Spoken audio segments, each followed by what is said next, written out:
Hello, my friends. It's Tuesday, and I've got the great Bill B. in D.C. joining me. It's Bill Boyle on today's show. Great conversation with Bill coming up for you. It starts about 42 minutes into today's show, but just wanted to say hi, how are you? How are you doing? Long time no hear. Haven't heard from you. What's going on? If I haven't heard from you in a while, I'd love to hear from you. Email me, standupwithpete@gmail.com. Tell me you're out there listening and liking or disliking something about the show or me personally, and at least I know that you're there. I love connecting with folks, and I want to keep that connection strong as much as I can and in as many ways as I can. So always love to hear from you. Email me now or later, whenever, but pop me an email. Would love to hear from you. Okay, well, I've got your clip show, and it's a good one, and your headlines coming up. Can't do it without you. Patreon.com/PeteDominic, and more people signing up for paid subscriptions on Substack at Stand Up with Pete. But if you haven't gotten a free subscription, just go over and sign up for free. There's so much good stuff over on Substack. I'll be joining our friend Wajahat Ali later on this week, I think Thursday around noon, and I've been trying to go live there as I did with Bill Boyle yesterday. So head over to Substack at Stand Up with Pete and subscribe if you haven't. That is the place where we will grow the most. So please check it out. Okay. This show has your daily news and an interview, someone to make sense of it all, a policy expert, artist, journalist, scholar, every day. And this first segment is your daily news, fresh in the morning, all the headlines that matter, that are most important, that impact the most of us the most. And these are also the exceptions, the aberrations. Most things are actually good. That's why they don't get reported in the news. But that's why this is also called The Shit Show. It's Pete's Headlines and Clip Show. Get in on the shit show. That's right. That's John Carroll, and you can see him live. Go to johncarroll.org right now. And you can see our friend John with Mary Chapin Carpenter at The Momentary is the name of the venue in Bentonville, Arkansas, Thursday, July 30th. He'll also be in Asheville, North Carolina, Pelham, Tennessee, back in Massachusetts throughout the first half of August. JohnCarroll.org for all of his dates. Well, the United States launched yet another night of strikes on Iran in an effort to, quote, reopen the Strait of Hormuz. The war with Iran has pushed the national average price of gas back above $4 a gallon, and it's chaotic. I talk about that with Bill coming up, and further developments making it even more difficult. The Iran-backed militia, the Houthis, is declaring a new blockade. An armed faction in Yemen, allied with Iran, said yesterday they would impose a maritime blockade on Saudi Arabia, which is a U.S. ally. Group did not offer specifics, but it controls this territory along the Bab al-Mandab Strait, where ships go in and out of the Red Sea. The move threatens to open a new front as the United States forces carried out those strikes for 10 nights in a row, and all kinds of threats being made. The conflict has already squeezed energy supplies by halting much of the traffic through Hormuz. So if the Houthis block the Red Sea, the fuel shortage could get worse. How effective can they be? How violent will it become? How much more complicated does this development make it? The Justice Department submitted its first ever application asking the Alien Terrorist Removal Court to deport an unnamed non-citizen. That seems like a pretty big deal. A man set off fireworks and started a fire outside a federal building in Lower Manhattan yesterday. And President Obi-Wan Kenobi ordered a 50% tariff on more Canadian goods, threatening to increase tariffs on Canada over wildfire smoke that has blanketed large swaths of the Midwest and Mid-Atlantic, joining several Republicans who've called for the U.S. ally, remember, they are our friend, to be punished for the intense air pollution. It's just, we're going to punish them for the air pollution. He signed an order yesterday imposing this tariff on a wide range of Canadian goods, including wine, hockey sticks, furniture, and cement, or cement, if you pronounce it that way. I pronounce it cement. When I hear cement, usually I flinch a little bit. I'm like, what are we doing? U.S. officials described the tariffs, which would go into effect in 30 days, as punishment for Canadian discrimination against American companies in 3 industries: motor vehicles, dairy, and alcohol.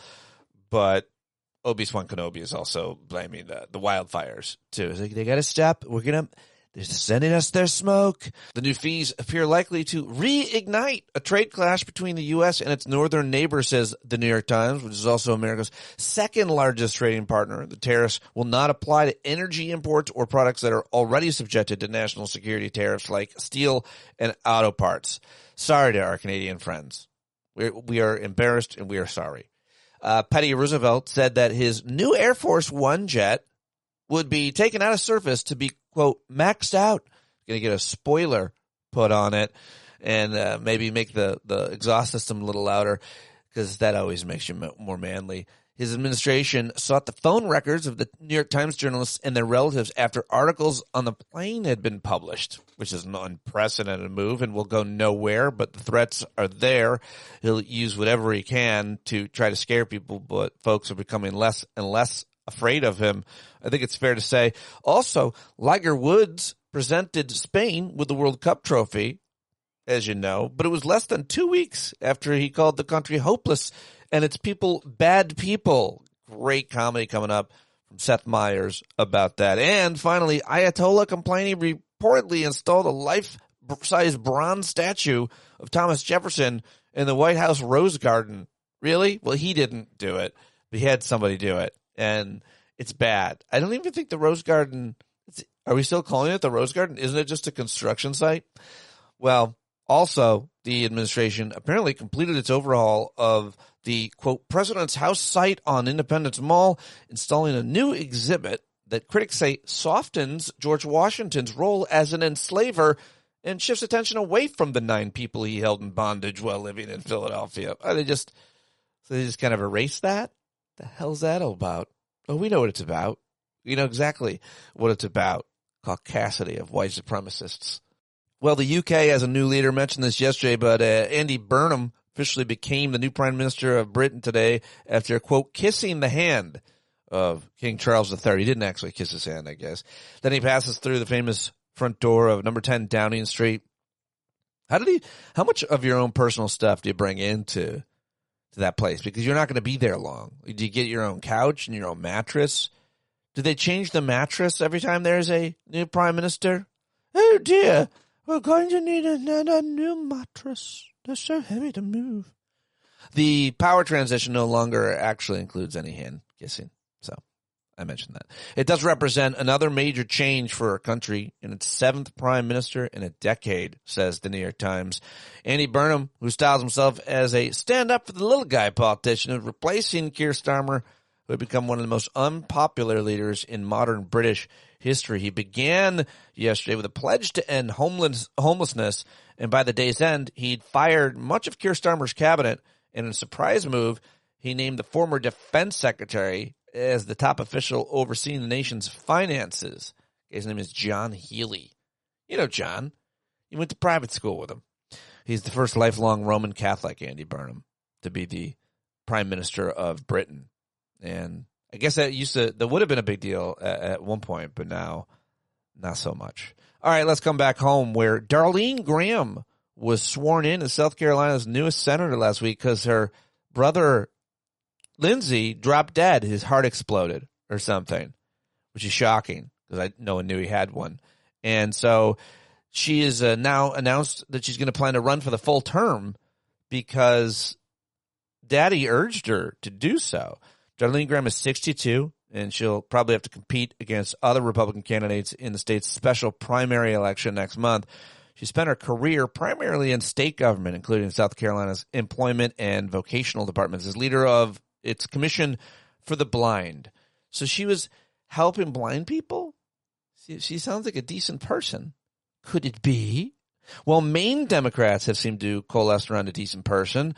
We've got our own fighter for the working man. How about that, Andy Burnham? He's the front runner to replace Graham Plattner. He's basically the foregone conclusion at this point, but they got to make it official. He's going to be the Senate nominee in Maine. His name is Troy Jackson, and he's a 58-year-old fifth-generation logger who morphed from Republican to progressive, and he's a big part of the working people movement up there. It'll be really interesting to see what happens. I've got some audio of him coming up and get a sense of Troy Jackson. And just days after Trump said that Putin wants to end the war that Russia started with Ukraine. Russia, quote, bombarded Ukraine's capital with one of the largest ballistic missile assaults of the war before dawn on Sunday, according to Ukrainian officials, the third major attack on the capital, Kyiv, in the past 35 days. As smoke still hung over the city and rescue teams raced to strike locations, city officials and one person had been killed and more than 15 had been injured. Oof.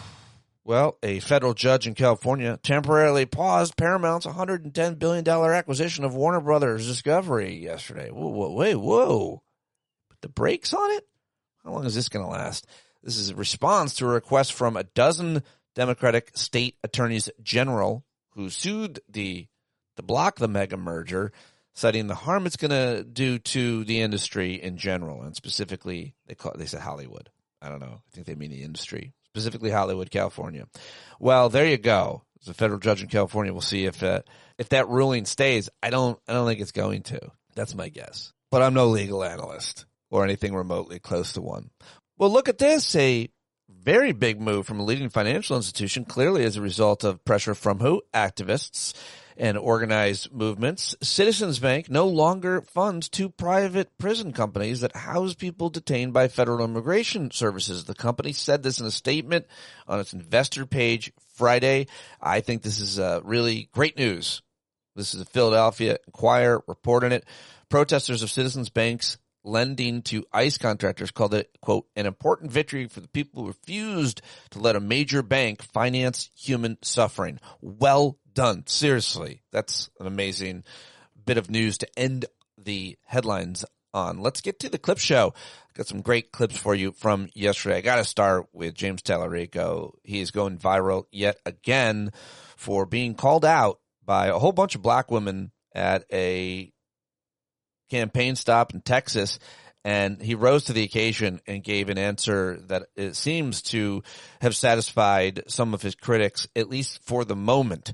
We'll see what happens, but here's how it sounded yesterday at a town hall or a campaign stop that he was having. Just for a little bit, and just for a tiny bit of background, there have been plenty of people criticizing Jasmine Crockett for not supporting James Tallarico, and that is not landing with many in the black community very well at all, and that obviously is a community that he desperately needs to win in Texas, and so many of those folks support Jasmine Crockett. Anyway, there's all these like kind of fake progressive influencers on social media from TikTok, Instagram, Threads, and the rest who have been critical of Jasmine Crockett for not supporting James Tallarico. And that's just a little bit of background, helps you understand where this comes from.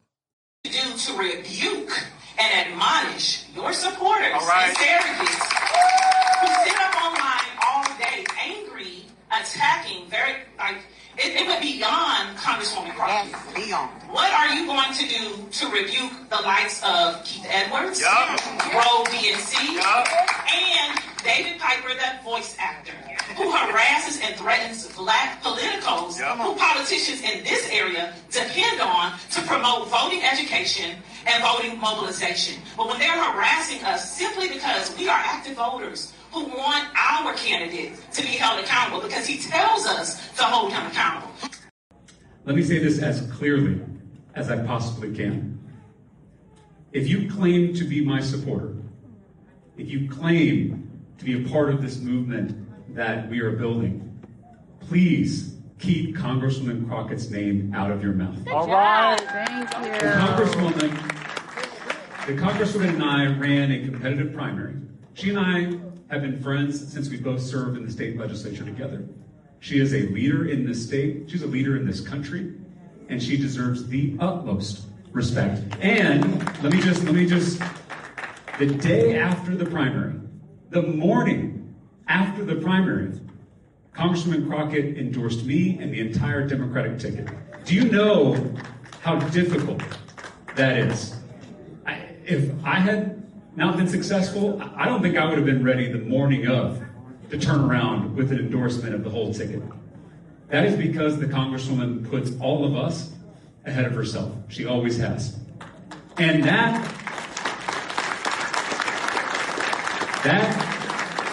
deserves our praise, not our criticism. And she has a job as a congresswoman. She doesn't need to be doing any of this, but she is recruiting, supporting, fundraising for down ballot candidates all over this state, all over this country. And that is how we're going to win. If the congresswoman can turn some of her star power onto these races that don't get enough attention, that's a game changer. And so it is not the congresswoman's job to win this Senate seat. That is my job. I am the Democratic nominee. The congresswoman has been incredibly helpful. She's done more than she needed to do. And so I am demanding that anyone who claims to be a supporter of mine anywhere treat the congresswoman with the respect that she has earned. Period. Full stop. And I feel like I'm in middle school teacher mode, so don't make me come back into this classroom. Okay? Yeah. Well, how do you think you handled it? Really interested to hear folks' reaction to it. That dispute is one I've followed fairly closely, the kind of criticisms and the different factions and the different people who are saying different things. Jasmine Crockett, what she is or is not doing, how she's being treated with a double and triple standard, and how she may or may not be supporting AIPAC-supported candidates. There's a lot of complexities to it, and I try to understand it. But there you go. There's James Tallarico for you. And here is I wanted to get an opinion of a person of color. This guy's name is Mike.Yaps. He's like a progressive influencer, and just a brief reaction from him. And when it comes to the black voters in Texas, that's the end of the conversation right there. When it comes to Jasmine Crockett, that's the end of the conversation right there. There is nothing that black voters need to do. It's James Tallarico that needs to do something for black voters. All of these racist, white leftists, and these fake progressives that are attacking black people, black women, black political leaders in Texas constantly, James Tallarico himself is calling you out and telling you to stop. And after checking the accounts of all the people that were mentioned, none of them got the message.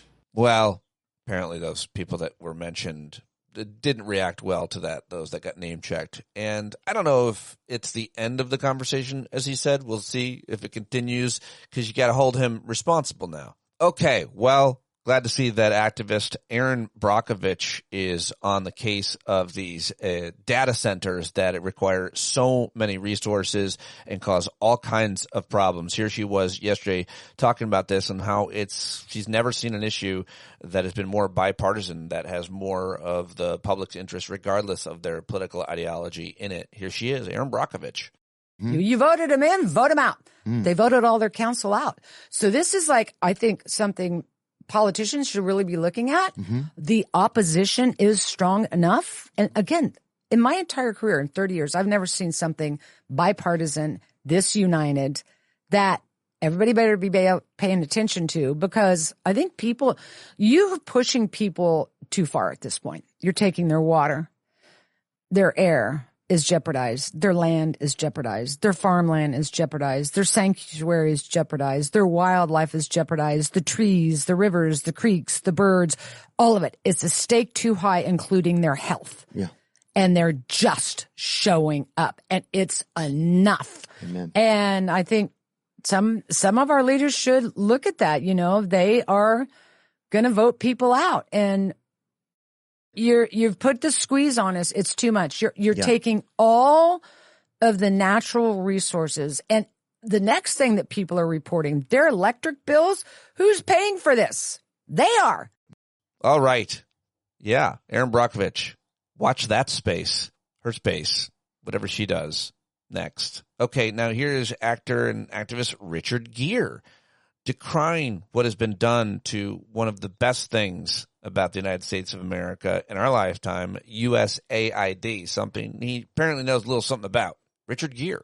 USAID was probably the most pure thing that America did up to that moment. It was a giveaway program to needy people, whether it was health, it was education, it was women's issues, it was all kinds of stuff. Big things, small things, and what they did with HIV/AIDS, tens of millions of dollars, continuing. He stopped that day one. And it was insane.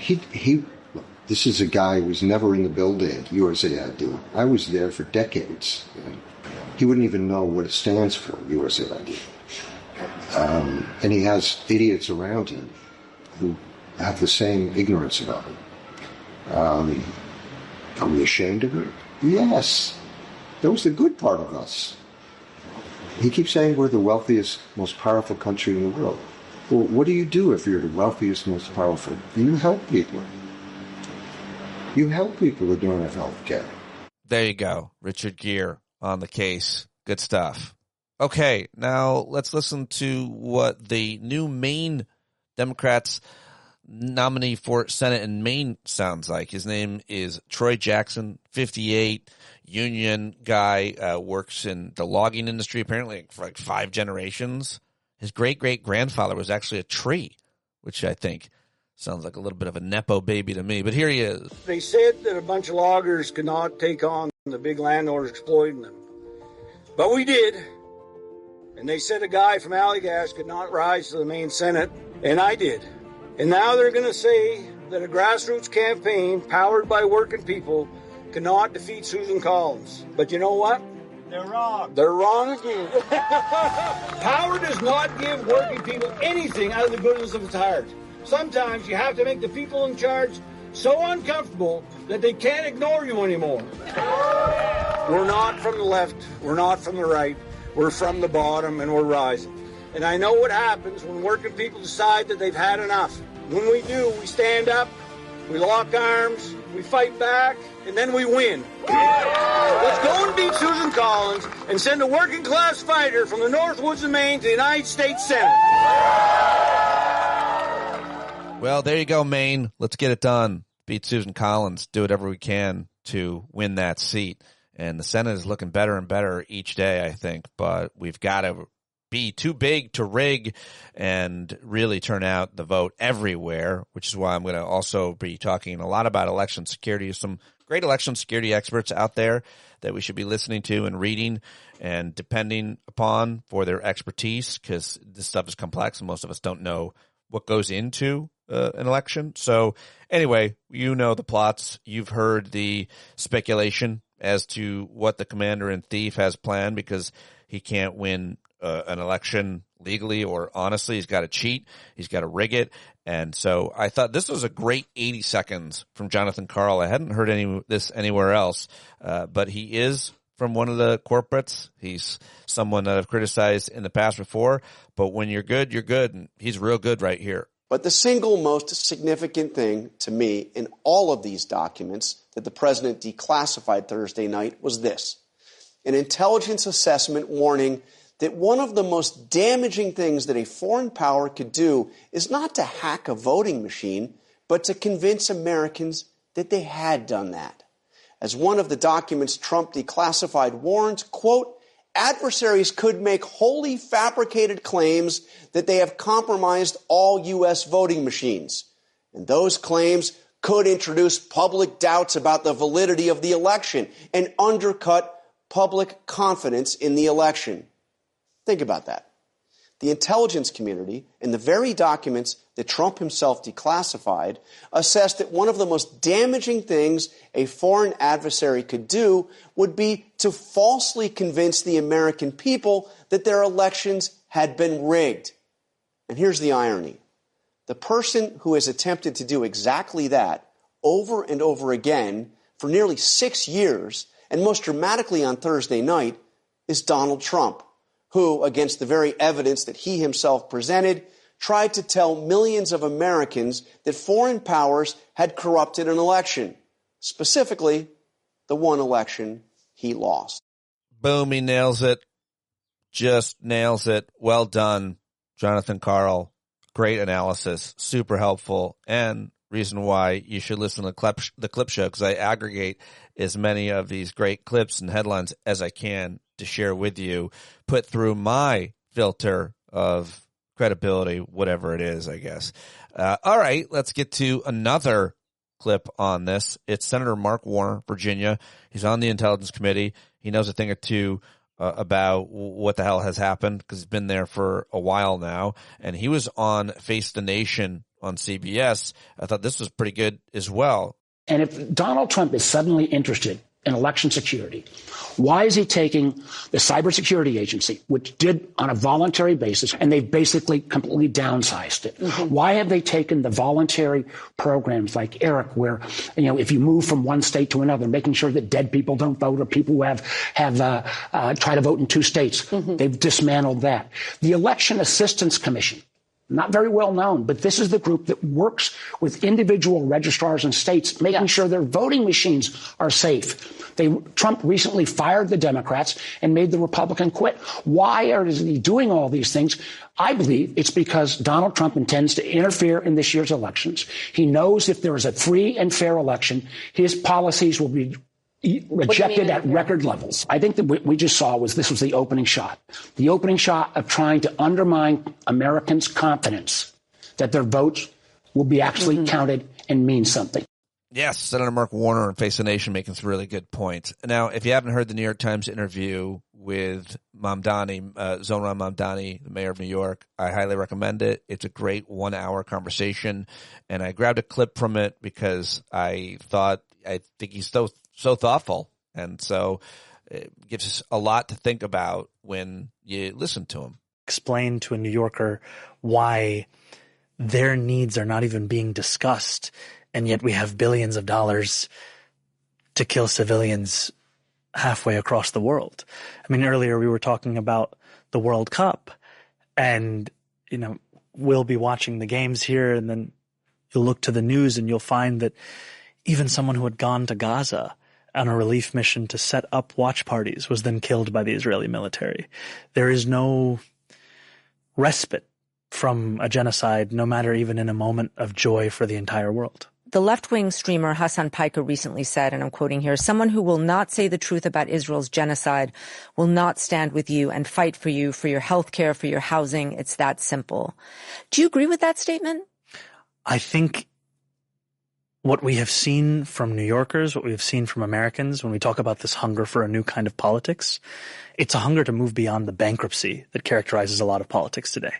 And it is hard to find a more bankrupt policy approach than what our country has done to Gaza and to Palestine, and how it hasn't been specific to any one party.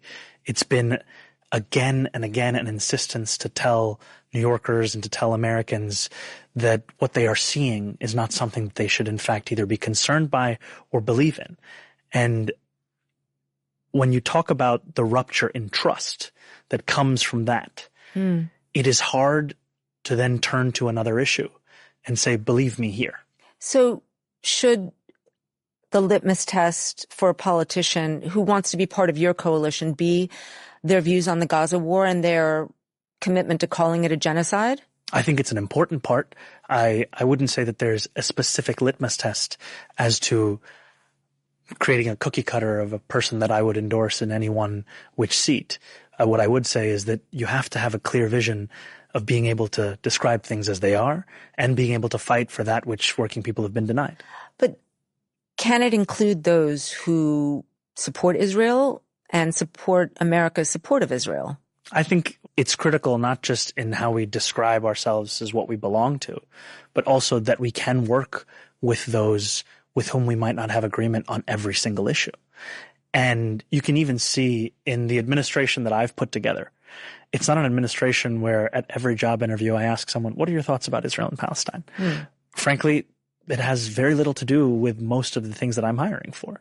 And when it comes to my endorsements of Congress members or those running for state legislative seats, they have to show a vision of the world that speaks to that despair and also addresses how you would actually deliver something different.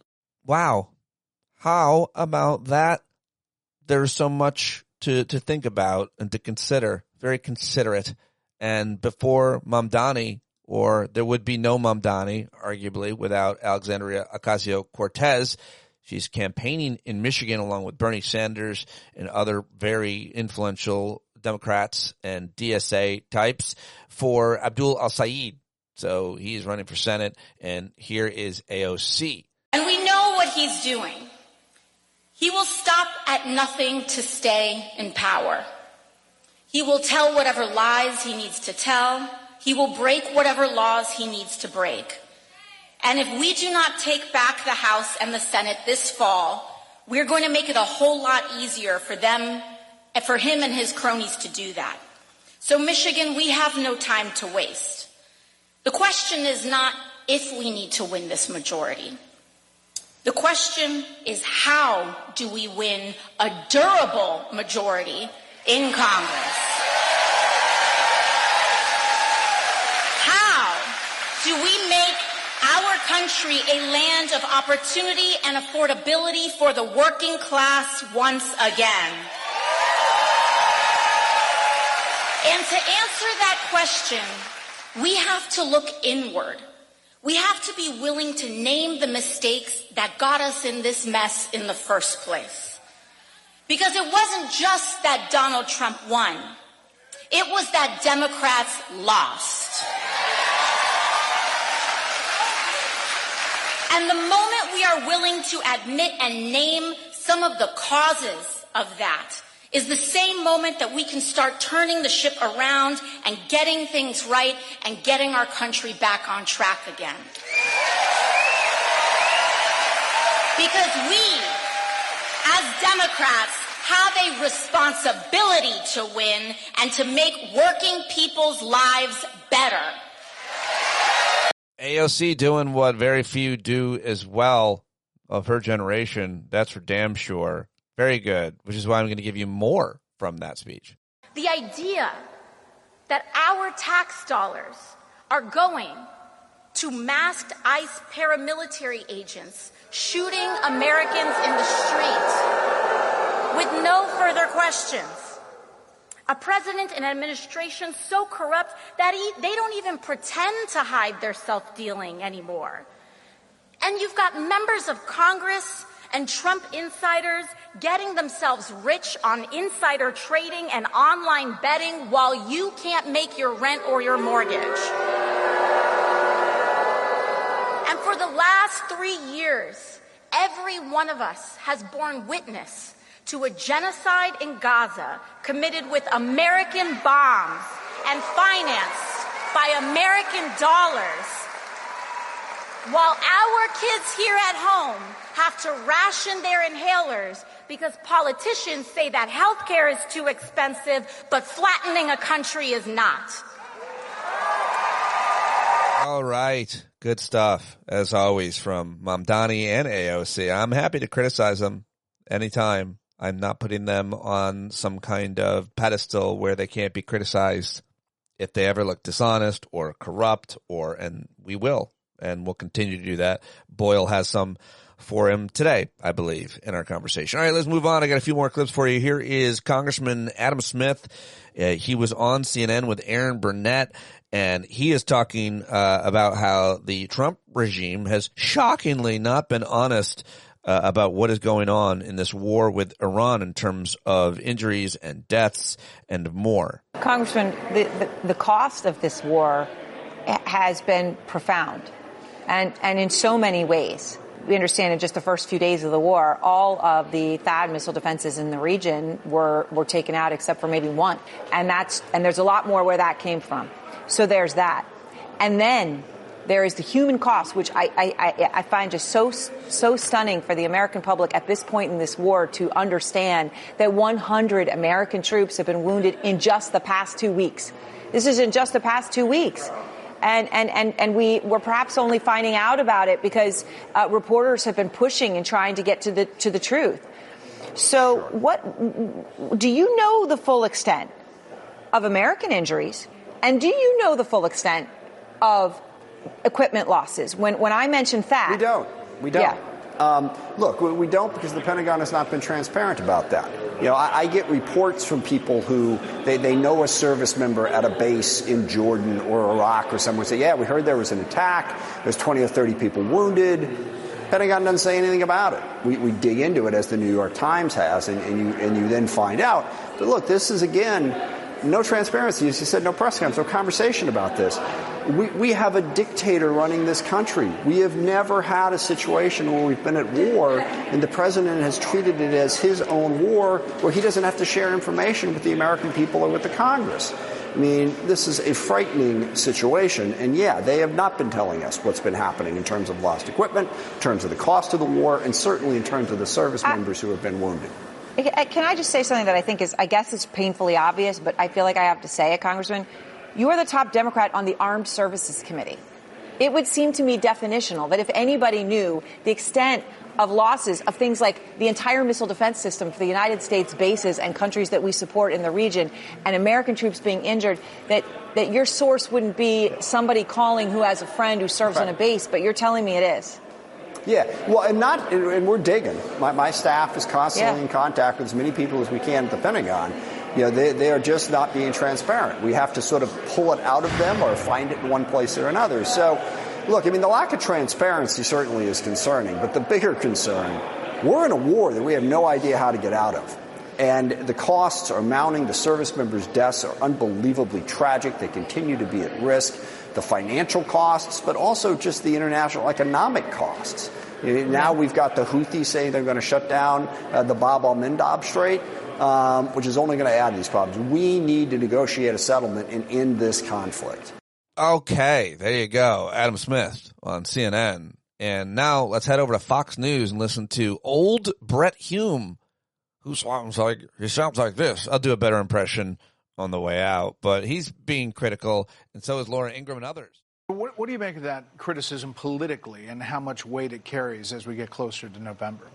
Well, I think it points to something that's part of what the president is facing here, Brett, and that is that some of the things that he might need to do to get the strait open, for example, and perhaps even to accomplish other ends in dealing with Tehran, may be militarily feasible, but politically they're very difficult. I mean, we're seeing some casualties now. Now, in military terms, these are not large casualties, but nonetheless, they're politically very important and very sensitive matters, as they always have been. But even in today's war, of course, the rules seem to be no ground troops, because that's, of course, another source of casualties. So I think the president's in kind of a tough spot here in that sense. And, you know, he promised to keep us out of endless wars or unsatisfactory wars. And now he's in one, and it's not at all clear how it's going to end. So he's vulnerable on this point. And I was in political terms, he does need to get this over with. But what he may need is time, and he doesn't have a lot of time. And he doesn't have a lot of time. All right, I can't do it. All right, let's move on, though, because yet there is more. I don't know anybody who watched that video of that bison in Yellowstone toss that poor old man up in the air more than me. I watched it the most. The internet should give me an award for watching that video. I stopped everything. That's where I was last week. I was just watching that video over and over in a chair. And so it brings me great joy to play the voice of that poor son of a bitch for you right now. This is his recollection. Shockingly, the pain didn't come when the bison tossed him. It came when he landed, you guys. He wasn't showing aggression or anything like that until it picked a target. That target happened to be me. 65-year-old Carl McDaniel has been recovering from his injuries since being attacked by a bison in Yellowstone National Park. He spoke with Bozeman Health about the incident and how his recovery is going. They move faster than you could ever imagine. He just kept coming and he was more aggressive. And as soon as he got off that tree, he launched me in the air. I didn't get bruises from him launching me in the air. It was the landing that came the problem. I was on the ground. He could have stomped me. He could have gored me. Could have done anything. It was the landing that was the problem. All right. Well, for more laughs, let's go to NBC's Seth Meyers, who was back last night and had a lot to say. It was very funny about Trump and Spain and his history with them, things that he has been very critical of Spain. He had all these clips, and I'll just start with them. I warn you, there's a little Trump voice here. It's very short here at the top, but you need it for the context, I feel like, the weight of the joke. Menu of Spanish products that may be embargoed in the coming days. I want to do any more trade with them, all right? Yes, sir. Take it immediately. Don't even talk to them. They're hopeless. Bad people.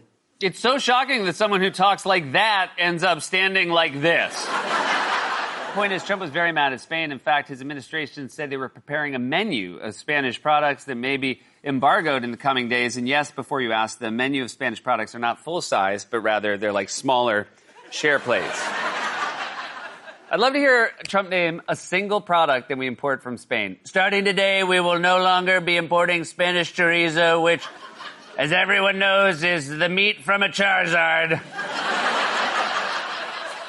Point is, you heard the man, Spain is a hopeless country full of bad people, and we will no longer talk to them, do business with them, or trade with them, and he for damn sure isn't going to be caught dead with them on stage celebrating Spain have won the World Cup. I mean, if you're surprised he's up there, you forgot the first rule of Trump. Everything goes out the window if gold is around. They probably had him prepped and everything. Now, just remember, Mr. President, you don't like Spain. Don't like him at all. They're hopeless. They're bad people. Hopeless, bad. Got that. Hold up. Is that gold?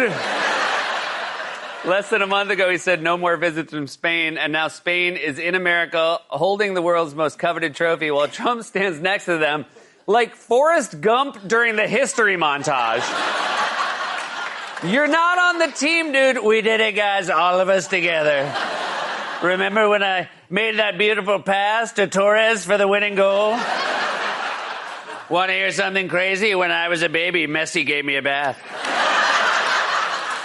Now, as you might have guessed, Trump was not supposed to be standing there. In fact, the head of FIFA ran over and tried to get him off the stage before the celebration. The head of the most corrupt organization on earth was like, this is a bad look.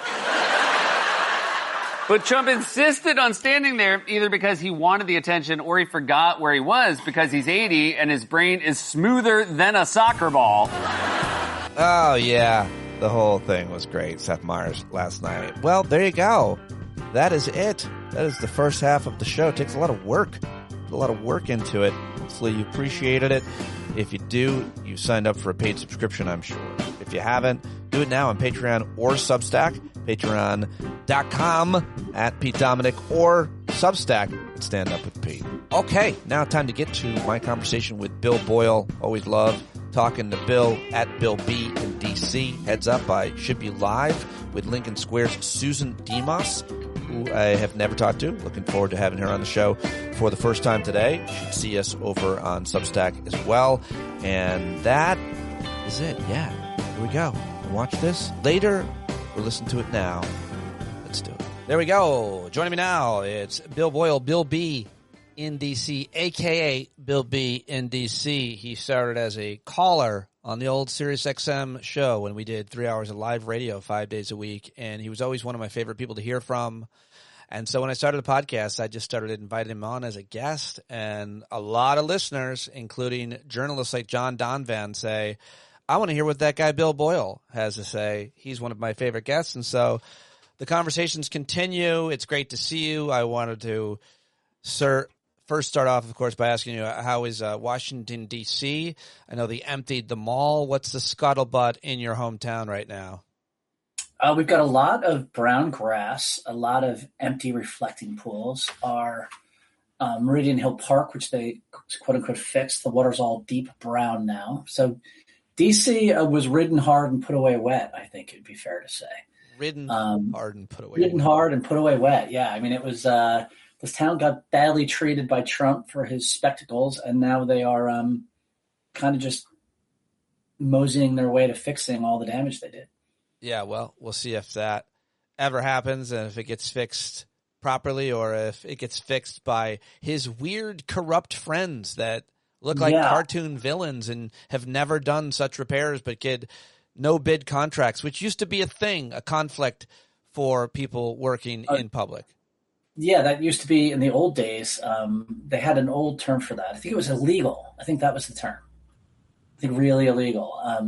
And I can tell you, my kid and I riding our bikes down to the mall one day, we talked to one of the contractors who claimed that he worked for the Park Service, but he didn't work for the Park Service.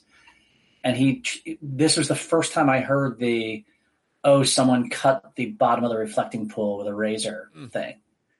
And it was hilarious because my kid just looked at him and was like, No, they didn't. No, they didn't. This is when they were cleaning it and trying to get all the crap out of it, and it was floating off. The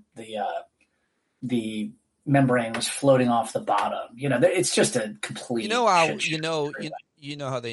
you always knew that was a lie because there are more cameras on that reflecting pool than anywhere in the world potentially, and that goes for almost every federal property in the country, not just in Washington, D.C. Cameras everywhere. If someone were to go into it and drag some kind of blade down or cut it, it would be caught, and they would share it with us, but they don't need to share evidence. They've always just told these outrageous lies that somehow either people believe or journalists take far too seriously sometimes. Well, I think it's basically down to a couple different things. Number one, their own fans, Trump's fans, they just want to believe that he's right. So you can feed them any old shit and they're going to accept it and say, it's sure, that's what happened. Yes. The other thing, though, is that the media kind of doesn't care anymore, right? I mean, the media just sort of has baked in this idea that Trump does all this crazy shit, and that's just how the world is, and voters voted for him anyway. And, you can look at how Trump is really doddering now. And in the Biden administration, that was, for a lot of good reasons, a huge issue every day, that Biden was losing his touch and he was getting old and he couldn't do the job anymore. Trump is in the same sort of boat. He's falling asleep at meetings. He looked lost at the World Cup finals. He was wandering around on the stage when he wasn't. I mean, he's struggling to get out of his plane, and yet that's not news every day. And then we all remember 2-3 years ago, that was in the news every single night. Jake Tapper's writing a book about it, et cetera, et cetera. And there's this very huge, what would be the term? A double standard, basically, reinforced by the amount of money that Trump's people or the people that like Trump or support him can push at media. That Trump doesn't have to play the threats that they with lawsuits and other threats against media, including individuals, which he's been doing for years, and that has a real effect on your corporate media giant or your individual reporter. Although, as you said, it's been going on for so long, a lot of people don't take him very seriously anymore, the crazy threats that he makes, because it's just another day. And often he's not unable to follow through on these threats, certainly with so many of, we can talk about just the election stuff that he's tried to pull and suing each state. He's lost all 17 or 18 states are never going to give the information that he is demanding. So a lot of it just becomes empty threats, or for the public hearing it, it just becomes rote, just another day. You start to turn away, get immune to it. I mean, I think, though, that is true, but at the same time, he's doing a ton of damage, tons and tons of damage to the country and to trust in elections. Good example right there, where he hasn't been successful at really pushing the needle to steal an election yet, but he's destroying the degree to which most people would resist them stealing an election. That's what the intent is. And, I think that they're going to try to steal the election. Everyone should just understand that is what they're going to do. They're going to probably try to seize ballots. And when you have Mark Mullen saying that, ICE is setting up, or the Department of Homeland Security is setting up rules for how you manage ballots. And if you don't follow the rules, you can get arrested. They're setting up the completely illegal and bullshit predicates that are going to justify them doing some pretty radical and crazy. And almost every things. Single analyst that I respect is saying something similar, some version of what you're saying. And the only solution, it seems, for most of us is to get out the vote. Too big to rig is the phrase I'm hearing from people that I respect. But it's I think the people who are often yelling the loudest are Jared Yates Sextons and Wajid Ali's, or your Sarah Kendziors that you expect, to be warning about certain possible scenarios and so on.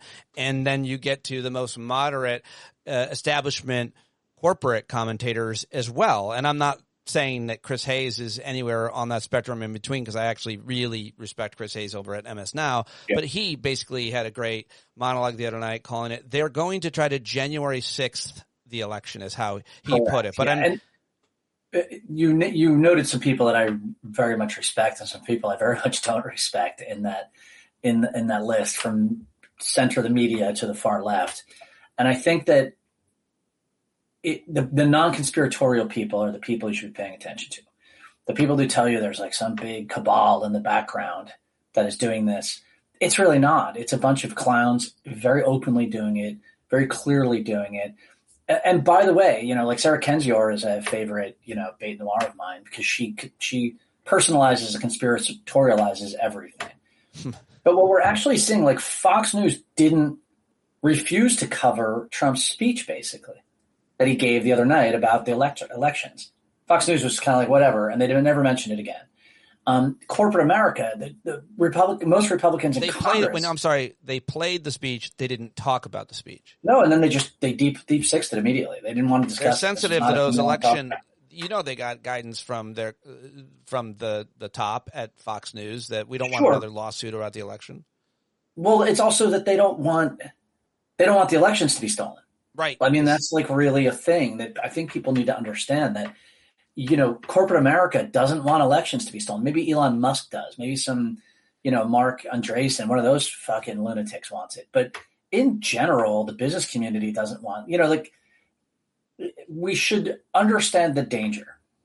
They are going to try something dangerous and stupid and illegal. Okay. Where there's going to be 99% of the judiciary in the United States is going to say, fuck off, you can't do that. Almost all corporations are going to say no fucking way. Most states are going to say no way. The only way they're going to get any real traction is the speed with which they can do it, and it will take time for the legal process to catch up. But I want to be clear that there are a ton of people in the Democratic Party in particular doing a ton of work to get ready for this. There are all kinds of wargaming, if you will, preparation for every scenario and every situation. There are lawsuits being set up. There are discussions being had with state parties, discussions being had with state bureaus of elections. There's this very weird thing where, the people who scream the loudest of this, and again, I will point out my friend Sarah Kendzior, they don't do any research to find out, like, what's the actual Democratic Party doing about this? And the Democratic Party is actually doing a ton of things. And as you know, I'm often a critic of the Democratic Party. But, there's this weird thing where it's kind of too good of a story to check. That, the Democrats suck and they're not doing anything. The establishment sucks and it's not doing anything. And if only we listen to probably the person that gets me a lot of clicks on the internet, then we'll be great. And the reality is there's a ton of legwork being done by Democrats, and not just Democrats, by the way, in states across the country to forestall what is almost certainly coming. Yes, and states run their own elections, and secretaries of state are preparing. That's right. And no secretary of state in an individual state wants to go down, be the state that brought down the ship potentially. We saw this in Michigan in 2020. But also, and I agree with you. And you can go look it up. The Democratic Party is preparing for all kinds of different scenarios. And, what gives me hope is that coupled with the voting turnout, which I think there'll be plenty of motivation for, and it will be intense. Just the one thing you can always fall back on, it doesn't mean it's always true and we should always be vigilant, is they're so bad at doing shit. They're so bad at pulling off their capers. The people in charge, Mark Wayne Mullet, thank God he's there, because there's no way that he or Kash Patel or any of these other idiots can pull off these very difficult initiatives or operations or conspiracies to possibly get a critical mass of people to buy into or participate in that also don't want to be prosecuted when Democrats do take charge. You got to think that even a Mark Wayne Mullen has that in the back of his head. Their superpower is they don't give a shit, right? They're just completely going for it. Their greatest flaw that is a superpower is that they don't give a shit and they just go for it. Yeah. Right? Like if they had real organizational ability and wanted something more than like kind of to grift off of everything, then they would be much more dangerous. Thankfully, they're not that smart, and they're that shallow. And I'll give you a great example. Andrew Tate dressing like, a extra from like a Star Trek episode set on a particularly fashionable alien planet, gets brought to the U.S. with his brother by the Trump administration. They force Romania to let him go. He got arrested in Miami yesterday by the U.S. Marshals, and he's being sent back to Britain to face charges of trafficking, rape, etc. That's a classic of these freaking guys. Like, they're like, no worries, Tate. We're going to bring you to the U.S. and you're going to be one of us and you're going to be fine. And then they never do the follow through of saying to the U.S. Marshals, like, hey, in fact, they don't even not do the follow through. They know they can't go to the U.S. Marshals and say, you can't arrest this guy, because a judge will immediately say, hold on a second. Yep. That's bullshit. The agreement with Britain is there. The charges are there. The U.S. Marshals are there. That's the end. That's it. That's the end of the story. So, and that kind of is a little creepy and nauseating example of kind of how bad they are. Voter turnout plus Democrats preparing for every single scheme and scam, in addition to the courts likely overwhelmingly acting fast, and finally their ineptitude. What they may want to pull off is going to be very difficult, whether or not they even try. And if it's too big to rig, it won't even necessarily matter, some people say. So I absolutely respect all these election security experts that have been out on the television shows lately that I've seen, doing their best to talk about America's history of election security and the elections that they've been a part of, all the way down to poll watchers in local municipalities who are volunteering. I got a lot of respect for all of what they're saying and what they're warning and what they're going to stand up and do something against, because everybody can do something in your own municipality and volunteer as a poll watcher and obviously work to get out the vote. So a lot of time between now and then, and a lot that can be done. I'm staying hopeful and optimistic. A lot that's going to happen. Yeah. And by the way, like, turn off whoever your favorite pundit is online who sends you out a weekly missive on this stuff. Register to vote. Get other people to register to vote. Go and volunteer at your local Democratic Party office or DSA office. I don't give a shit. Whoever looks viable and can win an election, who is not a Republican, go and work for those people. Go volunteer at the polling booth. Go sign up for things. Like, these guys live on demobilizing you. That's what they live on. So get mobilized, and guess what? Probably win. Do you think anybody's acting more like a real Catholic, a real Jew, a real Muslim, the good ones, more than Zohran Mamdani, who visits inmates and visits inmates in Rikers Island and makes sure everybody sees it and watches the World Cup with them and brings joy and doesn't hang out with elites and spends time with the average New Yorker? I mean, does anybody act more Christian, more Jewish, more Muslim than this guy? I mean, no DSA person is going to listen to me. Maybe one or two that I know locally, but Mamdani is the opposite of what you typically see from the DSA and what you see from a lot of other people in a lot of other party affiliations, which is that he's not – somebody asked him today, like, would you vote for somebody, or yesterday, if someone who had taken money from AIPAC? And he was like, well, if they're a good candidate in every other way, yeah, I would. I'm not interested in factionalism. I'm not interested in finding the one thing I hate somebody about, and that's all that matters. He plays small ball entirely. He's a pragmatic person. That's right. But it's also like, what makes like regular people happy? You know what? Keep the basketball courts open all night. That makes regular people happy. Why not just do that? He's in his honeymoon period, to be clear. Like, he's getting a lot of easy wins, but the amazing thing is these are easy wins that I don't see other people of his political ilk or many other political ilks talking about around the country. Right? It's this, and it's because people's brains have been sort of cooked by the internet and by modern society, where they're all worried about, things, these shibboleths that they are locked in on. And whether you're DSA, whether you're not DSA, if you're DSA, are you Red Star or are you Brown Star? If you're a Democrat, are you AIPAC or not AIPAC? Are you, everyone is seizing these things. I will tell you, I met with the DSA labor people in DC a week or so ago. And the conversation we had was fantastic. And I'm a straight up Democrat in DC, so we're a little bit at loggerheads. But we agree on 90% of everything. And so the agreement was, hey, let's help each other out and do things with and for each other rather than be at each other's throats about every stupid political thing. Great. And that I started that conversation out by saying, like, I abhor factionalism.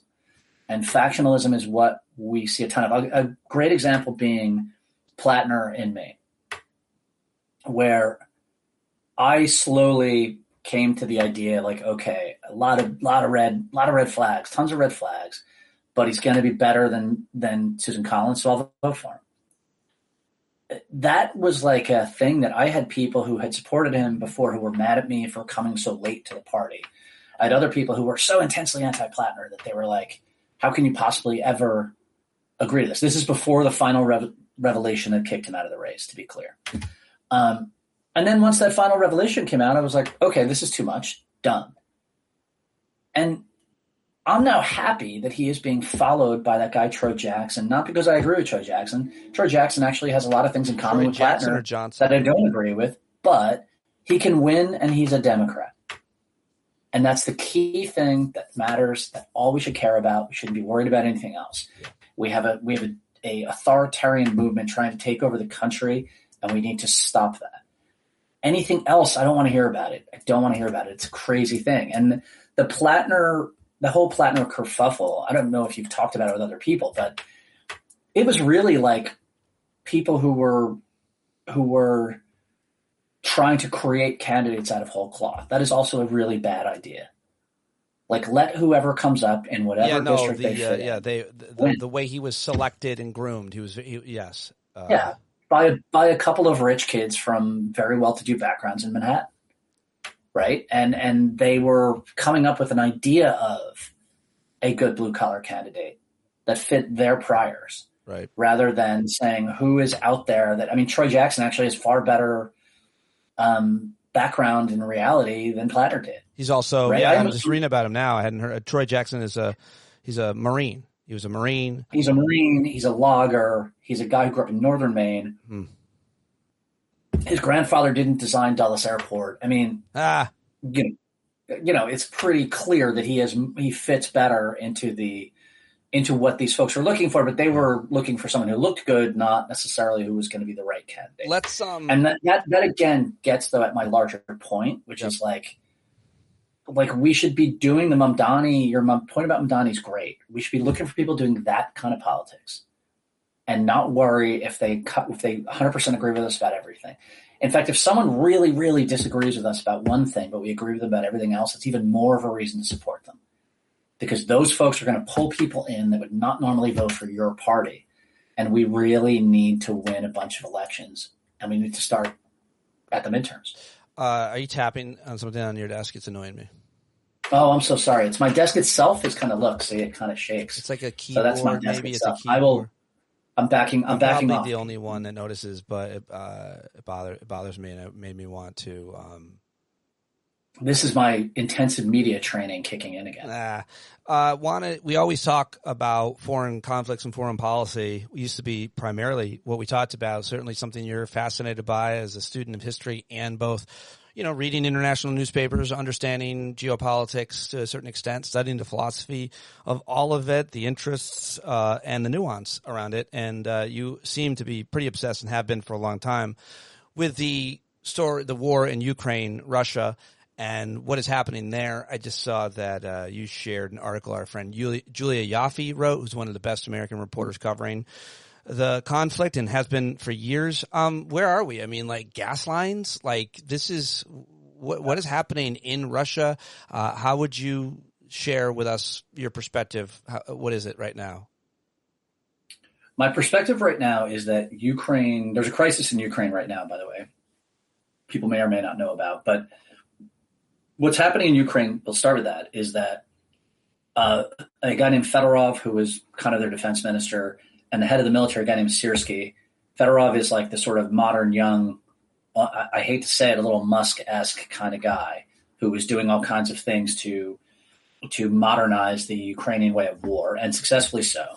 And then Siriusxm, who was seen as a Slovak, kind of like a throwback to like the Russian way of doing things. But Siriusxm had run the Russian military rather well for a long time. And these two could not get along. the old and the new, the sort of stolid Russian, like Russian era guy who, a lot of the military likes him and a lot of the military hates him in both cases. Well, Ukraine's having a political crisis because Fedorov quit, and that's going to probably push Zelensky into firing Syrskyi tomorrow. So there'd be the defense minister and the head of the military both getting fired in a week or two, and it looks like a crisis. In Russia, meanwhile, protesters have taken to the streets this week in Kiev over a shakeup in military leadership, have begun to focus their anger on one man in particular, General Oleksandr Syrskyi, the army's top commander. Since Russia's full-scale invasion of the country in 2022, Ukrainian protesters had not denounced the military's senior leadership. But on Friday, thousands of people in central Kiev openly mocked General Syrskyi. Some held derogatory signs depicting slices of cheese, a play on the general's name, which rhymes with the Ukrainian word for cheese. Syrskyi, go away, the crowd chanted. Wow. Okay. The waves, the demonstrators began support for Fedorov, the 35-year-old defense minister, who was ousted by Zelensky after Fedorov clashed with Syrskyi. Okie doke, I'm all caught up. Bunch of men. What this is basically the old versus the new being worked out by two gigantic egos, Syrskyi and Fedorov, who couldn't figure out how to work together. So that's Ukraine's crisis at the moment. At the same time, the wild berry is the Amazon of Russia. A $1.2 billion facility, a wild berry facility outside of Moscow, got hit by Ukraine a couple of days ago. I mean, it had $1.2 billion worth of products in it. And that has just, like, Moscow looks like mortar today. There's just these gigantic clouds of more than $1 billion in products going up into the air. They had another one the other day. They have knocked out 50% of Russia's oil and gas capacity, both for refining and for exporting. Russia is now no longer exporting diesel and is now probably going to stop exporting gasoline. So, and Russia in the field is losing or gaining a little bit of territory, but they're losing 6 to 7 to 8 Russians for every Ukrainian they kill. Crimea has almost no gas. It has almost no food in the stores. It's dying on the vine. The Ukrainians just destroyed the ferries that were used in addition to the bridge to bring Russian military equipment to Crimea. So Crimea is being isolated operationally, you would call that. They are cutting off their supplies, their gas, making it harder to maintain troops there. That's an operational isolation.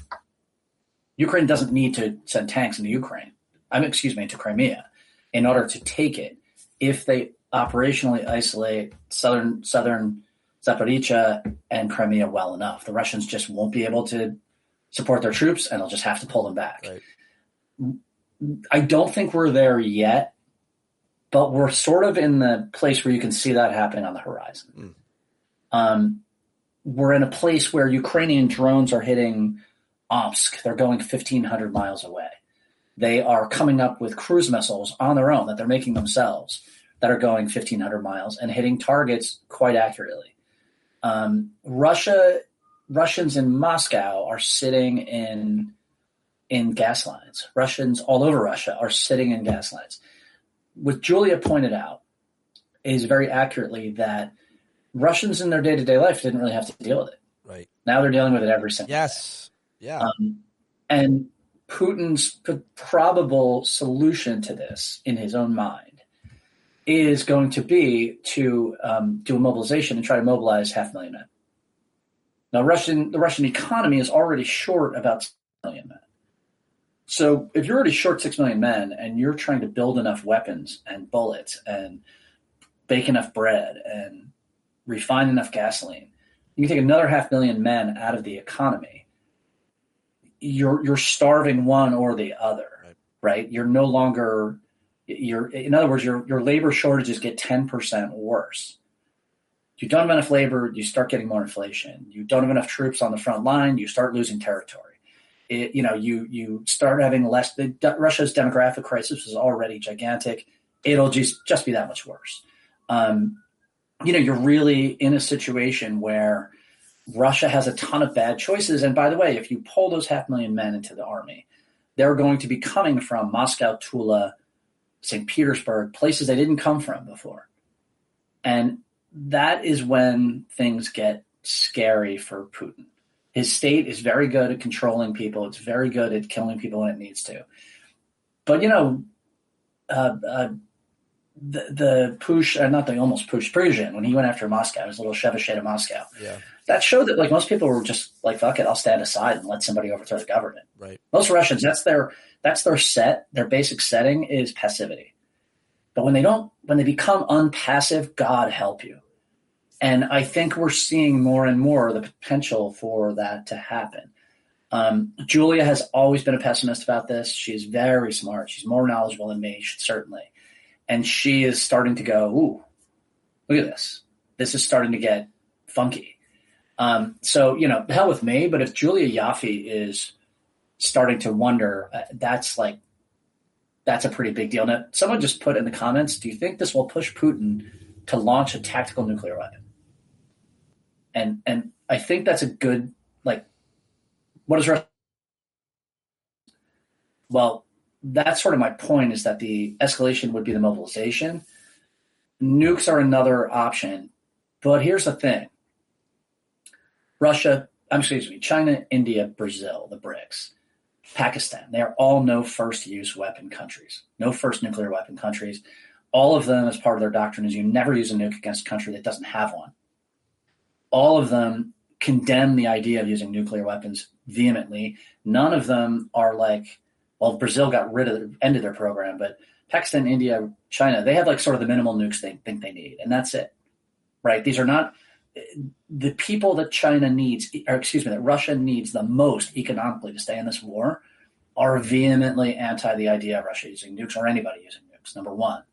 Number two, does China want, looking at a place like Taiwan or India looking at Pakistan, want to get the world to start to think, hey, the only way to defend yourself is to have nukes as well? If Ukraine had nukes, Russia would never have nuked them. Right? So they're both strategically, economically, it's a terrible idea for Russia. And here's the bigger thing. If you dropped a tactical nuke on my block, a 10 kiloton tactical nuke, it'd be a real bummer for me. And it would be a huge bummer for people within about a quarter mile. But within a couple of months, the radiation would be gone and you'd be tearing down the buildings to rebuild them. You do basic cleanup. People live in Hiroshima. People live in Nagasaki.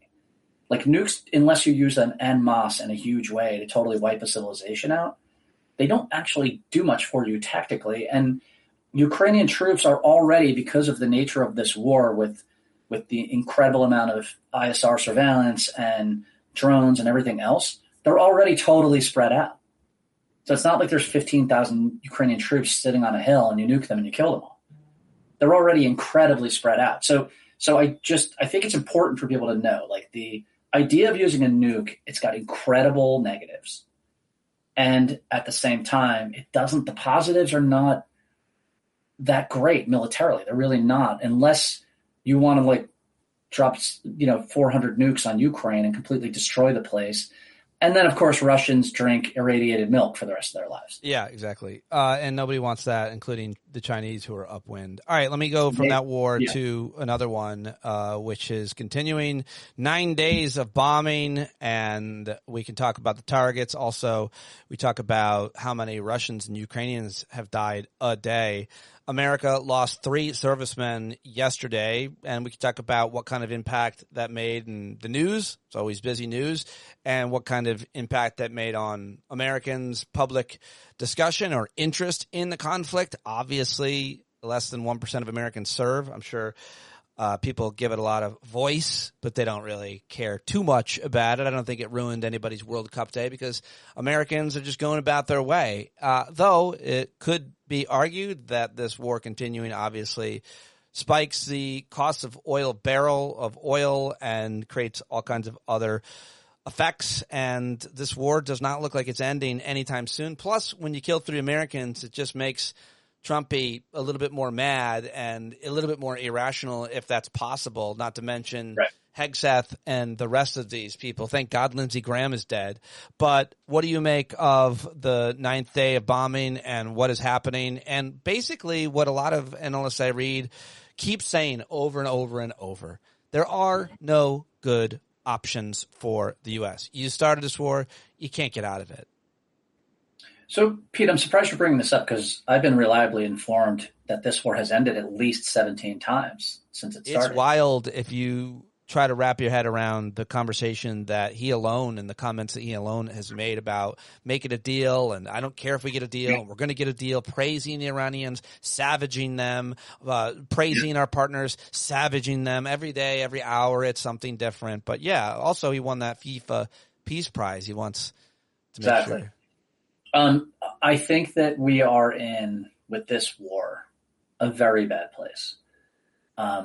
Because it's going to drag on the world economy. People figured out a lot of interesting and smart ways to get around the lack of oil coming out of Persian Gulf. But that's a rope that's only got a certain amount of slack in it. Huh. And I think that as this continues, it's going to affect the world economy more and more. I think that there is no solution that's going to work for anybody because Iran has the advantage. They do. They don't need much to shut down the Gulf, and we would need really incredible resources to stop them from shutting down the Gulf, right? Because shipping is not going to go through if it can't be insured. So what you're looking at is a situation where they come up with these sort of bullshit agreements, 10-day, 30-day agreements. It's mostly everybody taking a breath. And then soon enough, the war starts again. Why? Because the interests of nobody has been fully addressed.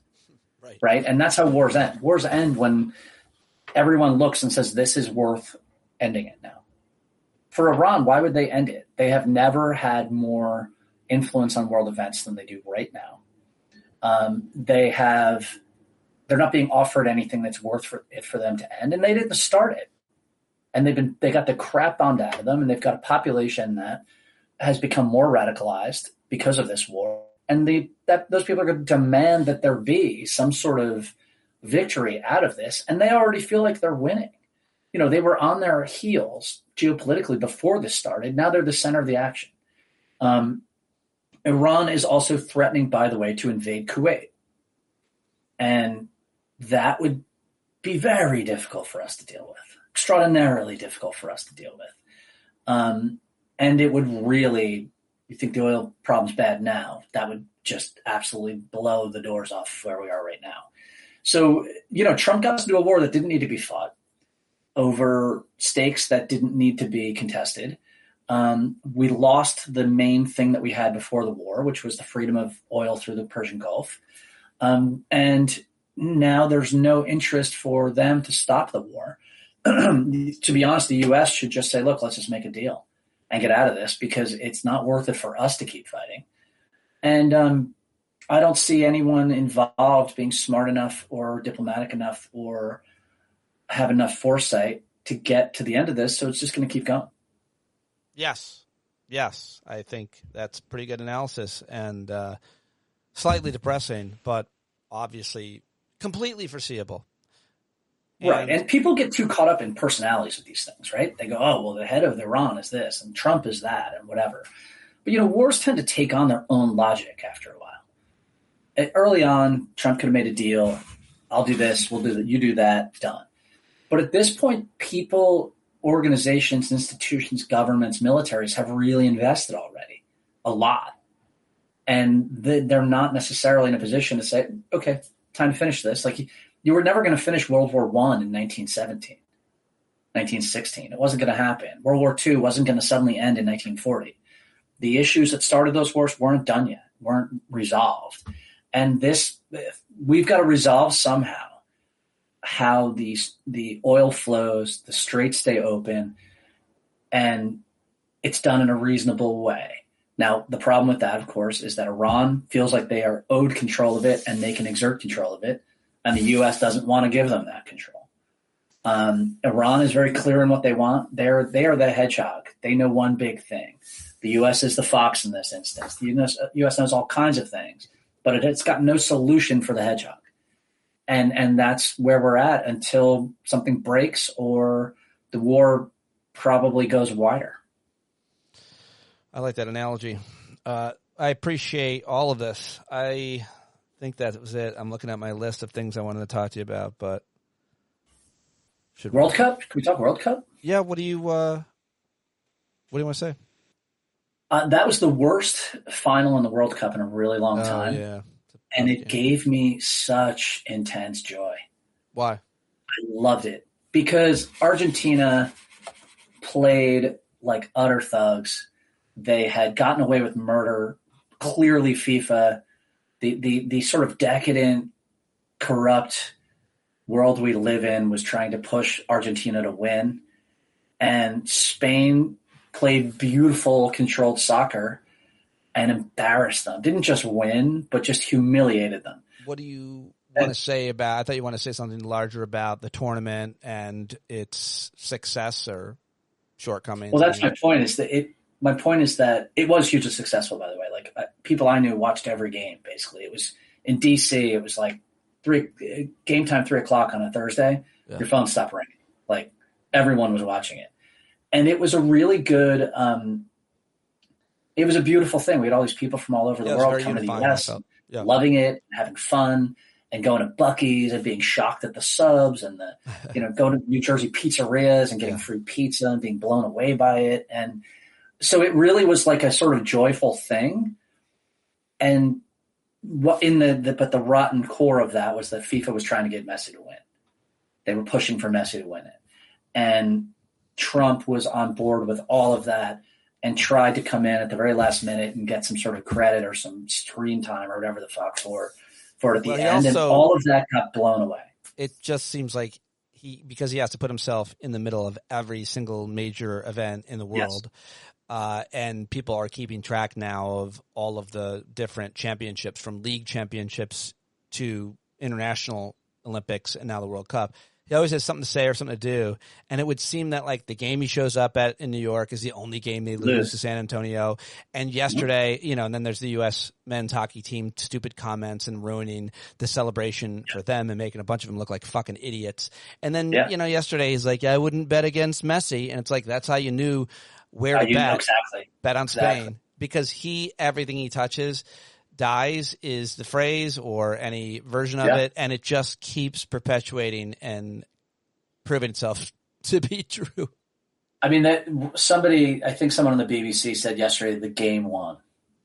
That's interesting. I like that. The game of soccer won yesterday. Yeah. So that was I thought the game was kind of bad, and yet I enjoyed every second of it. Yeah. So I thought it was great that Tom Cruise was there and opened it up. I really liked that. He does a platitude like no one else. I really like him. Yeah, I don't care how many women he's disappeared through his. I was going to say, the Scientology thing. That doesn't bother me. I know you're big on the Scientology thing. No, I hate Scientology, but I sure love Tom Cruise. All right, well, it's complicated. My relationship with Tom is complicated. Clearly, yeah. He is your manic pixie cult leader. Yeah, I'm fine with that. I think that would be manic pixie cult leader. Yesterday it was really funny. They were showing the celebrities, and the soccer announcers had no idea who anybody was. They showed Matt Damon. They're like, "Oh, there's Brad Pitt." That was fantastic, actually. See that? I have, by the way, I have a suggestion.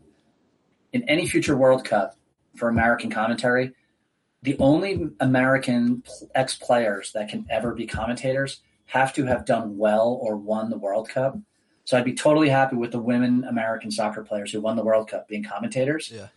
Like if I listen to another, like if Alexi Lawless says one more time, the sheer physicality of this game, I'm going to he really, I have a personal relationship with him, and I've worked with him a couple times, and he's always really nice to me, but that doesn't cloud my judgment or the judgment of anybody I've heard talk about the guy. He's one of the most hated commentators. I think it's partially because he thinks that his role is to be a contrarian and provocative guy, no matter what the comment is. And, I think there's a place for that, obviously, in sports commentary and anywhere else, but when you're on TV. But I just, it's a boring. Oh, give me one bitter Premier League Scottish announcer. Yeah. I want the guy going like, look at what they're fucking doing. Yeah. That's disgusting. Yeah, that's what I want. I don't want. I don't want physicality. The caricatured commentators on Ted Lasso were pretty fun. Yes. I like that. Yeah. That's exactly what I want. And I also don't want Ted Lasso. Yeah, I figured you didn't like Ted Lasso, you prick. No. Yeah. You hate happiness and joy. I like slow burning sarcasm. Yeah, I mean, listen, I get into a lot of different brands of humor. I'm not going to lie to you. I'm a chameleon, but I like that show, and I'm excited for it to come back. Do you do humor? Is that a... Do I do it? Yesterday, I made a joke to JL, and he, tussled my hair. He just thought, he's like, oh, were you trying to make jokes? I was like, how far have I fallen? I just get older and less funny all the time. It happens. According to my kid, it happens to me. Bill Boyle, Bill B in D.C., thank you very much for joining us and everybody watching live, and subscribe. Follow Bill on Blue Sky. What else do you want to say? Anything? That's it, folks. Vote early and vote often. Thank you. And I'll talk to you guys later. Bye-bye. Okay. That was it. Bill Boyle. You can watch that on Substack. You can follow him on Blue Sky. And you can watch me today live with Susan Demas of Lincoln Square at 10 a.m. on Substack. I think that's going to happen today. Thursday, I should be live at noon with our friend Wajad Ali. Just a couple things I want to mention coming up. Matty C is off on his next tour. If you know Matt Carlson, you want to watch him live, go check out What Am I Making, his Substack, and you can find out more about where he's going to be performing, kicking it off in Lexington. Good luck, Matt. And there you go. That's it. All the plugs I think I wanted to mention today. Of course, always follow and support John Carroll. JohnCarroll.org, taking us out.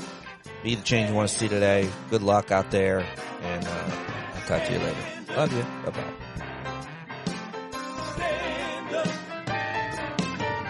When the tyrants taunt you and the sirens tease, you better stand up. Stand up. Let the brave meet the challenge, let the weak flee. Oh, you better stand up. Stand up. When you're tired of begging, saying pretty please, that's the time you gotta finally get up off of your knees.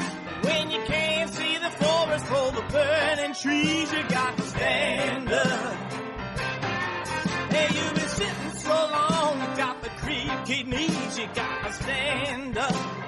Stand up. I think you're driving wheels with leaking grease. Boy, you better stand up. Stand up. Well, there's a whole lot more of us who know what's right. They'll keep right on ignoring us if we keep sitting tight. You got to open up the window to let in some light. You got to stand up. That's right. We got to rise up. You got to stand up. You got to stare the devil straight in the eye. We got to let him know it's his turn to go. See it clear and all you hear is a lie. Don't get up off of your butt, get down off of your fence. Even if it ain't a very friendly audience, well, they'll begin to listen when you start making sense. And you stand up. Stand up. No need to point your rifle to defend your town. Just stand up. Stand up. You know they can't deny you what you're laying down. Oh, you better stand up. Stand up. Show your face of every color, yellow, black, red, and brown. See the place where every lost child will finally be found. There's only one thing to do before we stand our ground, and that's stand up. Stand up. Well, the founding fathers saw a land for all. They had to stand up. They had to stand up. They had a keen imagination for a crystal ball, drawing all the plans of stand up. But all they had to go on was the time they were in, with other causes for laws, and since they weren't even sin, they knew that change was gonna come before the change would begin. They had to stand up. All right, they had to stand up. We got to stand up. We got to look the devil square in the eye. We got to let him know it's his time to go, and make it clear when all we hear is a lie. Why you lying awake wondering where the money all went? It'll be the cost of freedom that'll go unspent. You can see him flee the scene of that experiment if you stand up. All right. We got to speak up, we got to reach up, and raise your voice in every way you know how. Don't be toes up, you got to show up. Ain't no better time to do it but now. No need to pledge allegiance to show obedience to the voice inside. And listen well and it'll tell you not to run and hide. It says